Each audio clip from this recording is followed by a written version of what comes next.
If you're trying to choose between a Blackmagic Pocket or the Micro Cinema Camera OG and are having trouble deciding which one to get, well, in this video, these two classics are going to go head to head to see which one comes out on top.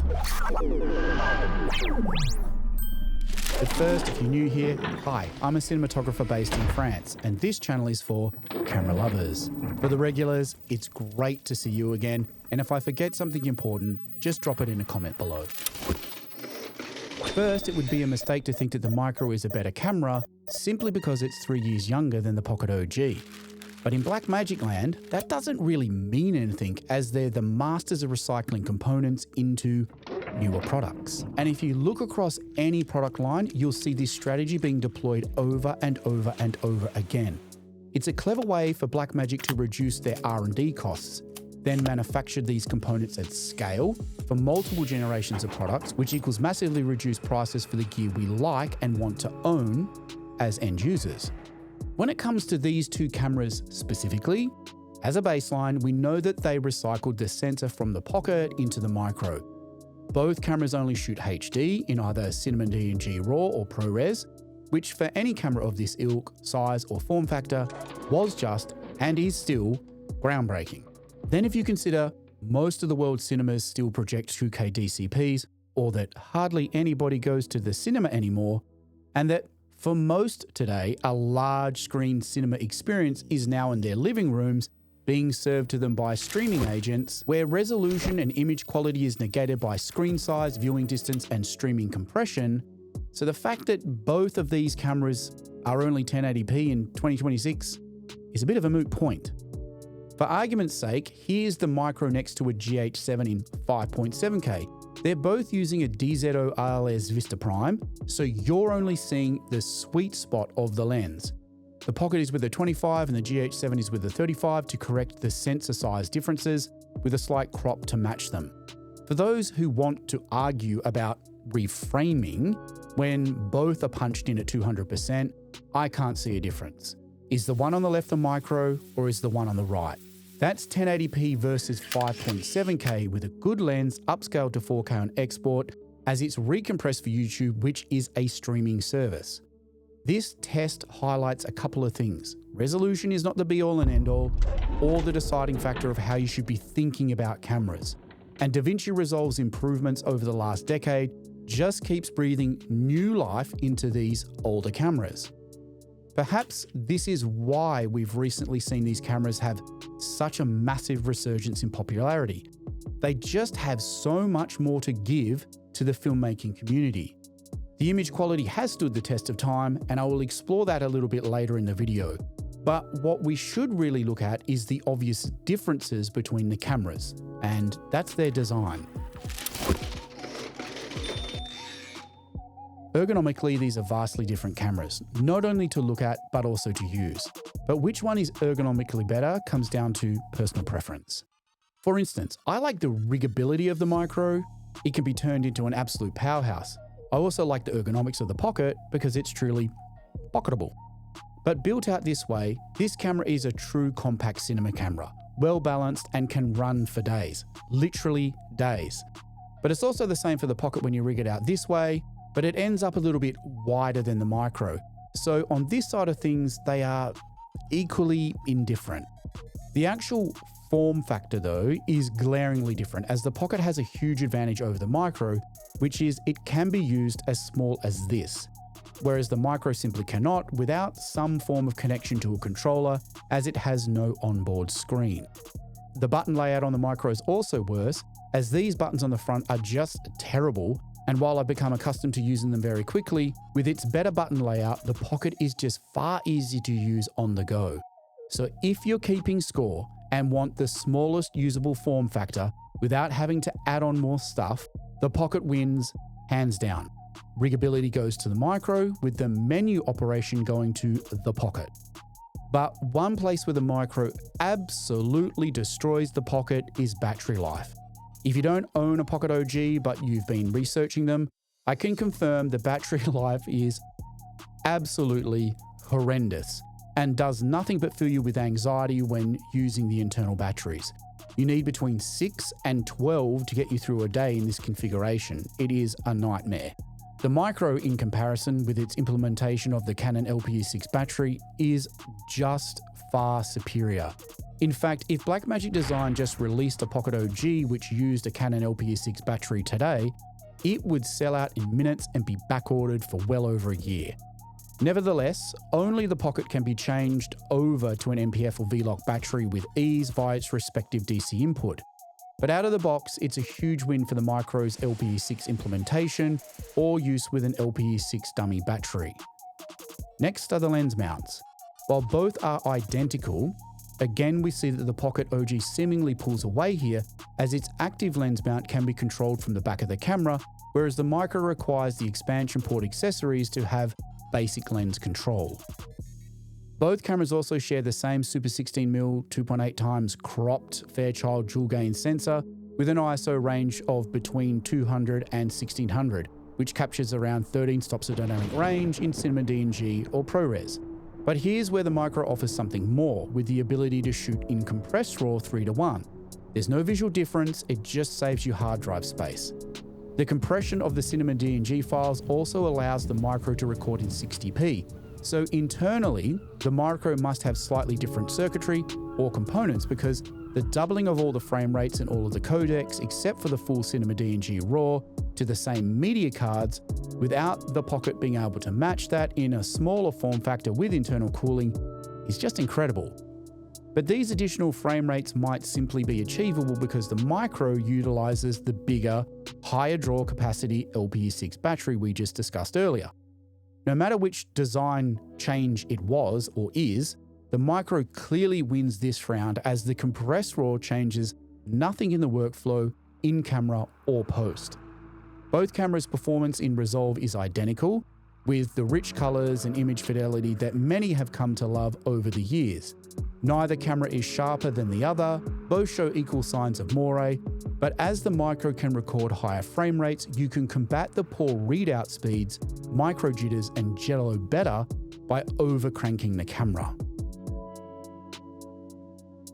Both cameras also have third-party accessories to combat moire, but I can't recommend any of them because all the companies selling them charge more than the cameras actually sell for used. It's ridiculous that the raw light OLPF is worth 3 times what I paid for my OGs and it adds zero resale value to the camera. While they may combat moire effectively, unless you're using these cameras for ultra high-end work, these filters are overpriced and you don't need them to enjoy or use the camera. Really, the moire isn't as bad as what you think, and a little bit of pro mist can take the edge right off it, as can adjusting the angle of your shot or playing with your light source.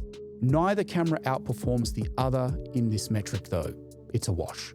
But one way the Pocket does defeat the Micro is that it doesn't require a third-party breakout box or the use of messy squid cables to run a lank trigger.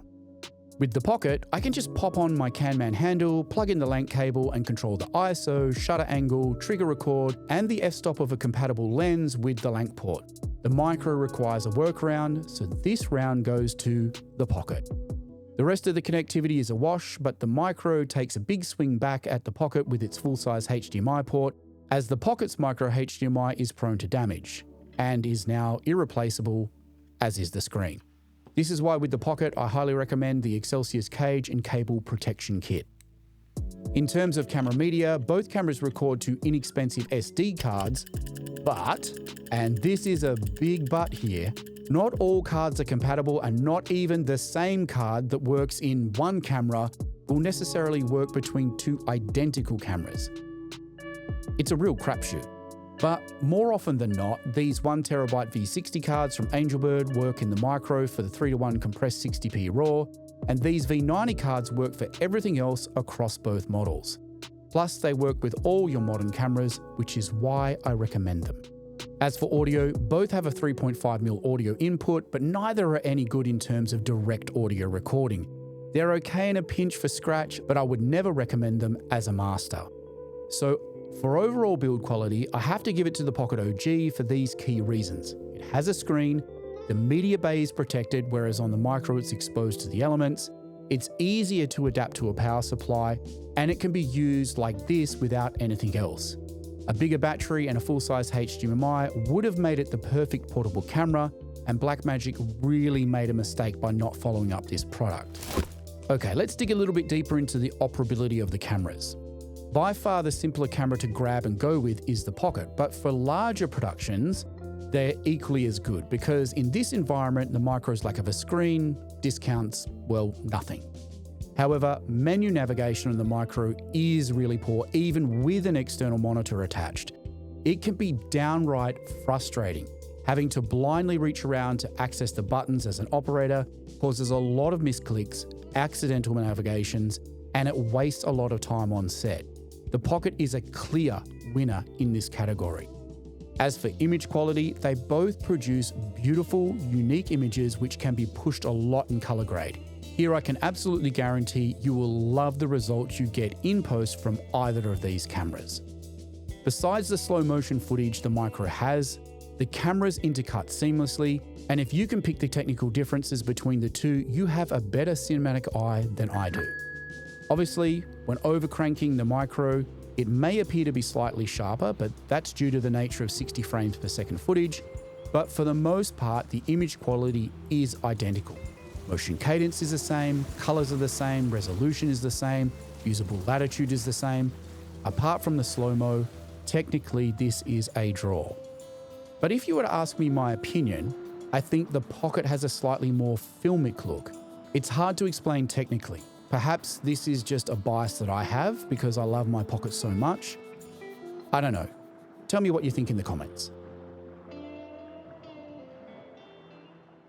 Okay, let's turn our attention now to low light performance. Now, I don't assess low light performance like other YouTubers. I'm a cinematographer first. I like my blacks to be black without grading something down, and if I need detail in that region of a frame, I'll adjust my lighting to accommodate the scene. Here's what I'll say about both of these cameras. You will get the best results in the dark at 200 ISO and by controlling your lighting. If you crank the ISO, you'll end up with noise and fixed noise patterning. I'll cover this in a separate video as this topic is just way too big for this shootout, but for a quick piece of advice, you only ever want to be grading down your blacks and never lifting them up with these cameras.